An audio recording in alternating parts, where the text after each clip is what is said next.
Ada satu kisah nak, seorang tukang jual es.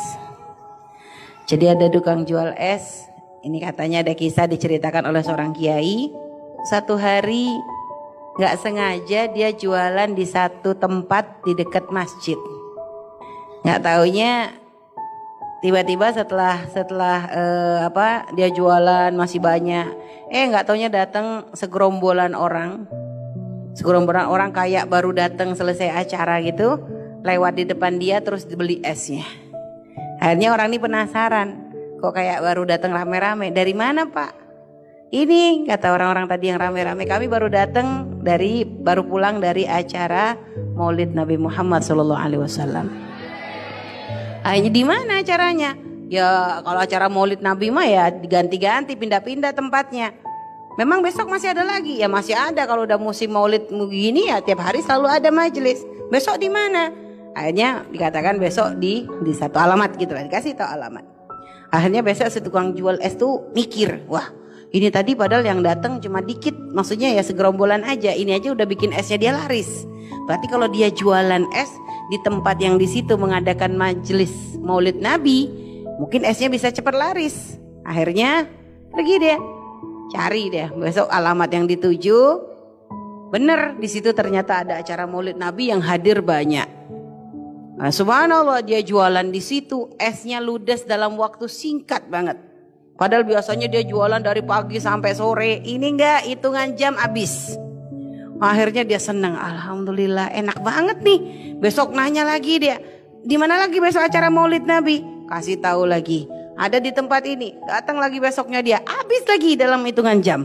Pokoknya setiap dia datang ke majelis Maulid Nabi itu laris manis. Lama-lama sering datang ke majelis Maulid Nabi, dia mulai memperhatikan. Selama ini gak pernah, dia hanya jualan, gak pernah masuk. Tapi akhirnya penasaran, kok orang pada demen sih datang ke majelis Maulid Nabi itu ada apa? Dia tuh pengen tahu, akhirnya dia mencoba lebih dekat. Ternyata ngelihat di situ waktu pembacaan maulid, udah gitu waktu mahalul qiyam, dia memperhatikan ada orang yang kadang sambil berdiri baca salat sambil nangis, air matanya menetes. Di situ dia tuh ada sentuhan. Loh kok kayak nikmat banget sih mereka itu. Akhirnya Pak, besoknya dia niat, nggak mau jualan satu hari, dia pengen benar-benar bisa hadir majelis maulid Nabi yang dibuka untuk umum. Akhirnya udah dapat temu tempatnya. Besok dia hadir di majelis maulid Nabi. Saat itu dia ikut membaca maulid, dia dengerin ikut membaca sholawat, lalu denger tausiah. Apalagi waktu pas mahalul qiyam, dia ngerasakan ada sesuatu yang masuk di hatinya.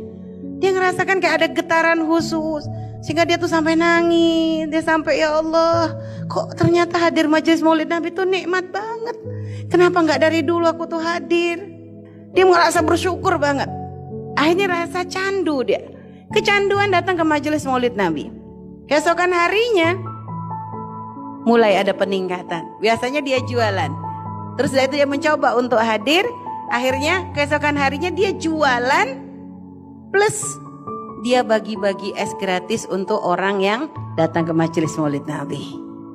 Sekali. Keesokan harinya gitu lagi dia. Jualan iya, tapi dia juga bagi-bagi gratis untuk orang yang hadir majelis maulid Nabi. Senang dia, sampai ada orang yang bertanya, Pak, perasaan saya tuh lihat Bapak tuh kok sering banget bagi-bagi es gratis, emang gak rugi? Hanya kata orang, saya tuh selama ini tuh belum kenal maulid, gak pernah kenal maulid. Tapi waktu berapa ini saya ngerasain hadir di majelis maulid, saya kok ngerasa seneng banget. Jadi saya tuh kepengen berbagi kepada orang yang hadir majelis maulid Nabi, supaya saya tuh bisa sambung dengan Nabi Muhammad SAW. Subhanallah. Kadang ada orang awam, gak punya ilmu, tapi ternyata kalau sudah di hatinya dititipkan rasa cinta kepada Nabi itu luar biasa. Nih loh, makanya introspeksi kita nih kadang sering ngentengin, karena kadang kita kebanyakan ilmu, akhirnya malah prakteknya kita kurang. Sampai akhirnya si penjual es tadi tuh niat, ya Allah, saya niat nanti tahun depan saya pengen ngadakan acara majelis maulid Nabi Muhammad SAW. Mulai dia nabung sedikit-sedikit dari penjualan es. ada disisihkan untuk acara Maulid Nabi tahun depan.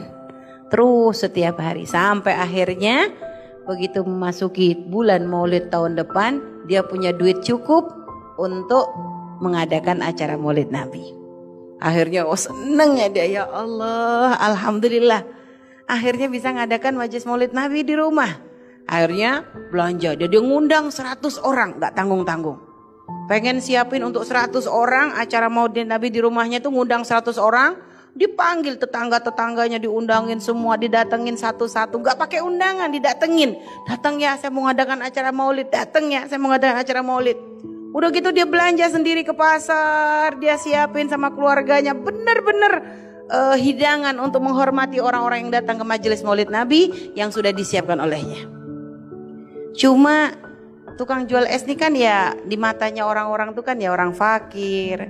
Jika orang tuh mau datang majelis Maulid di tempatnya itu kok ragu, bener nggak nih? Akhirnya dia itu orang fakir kok.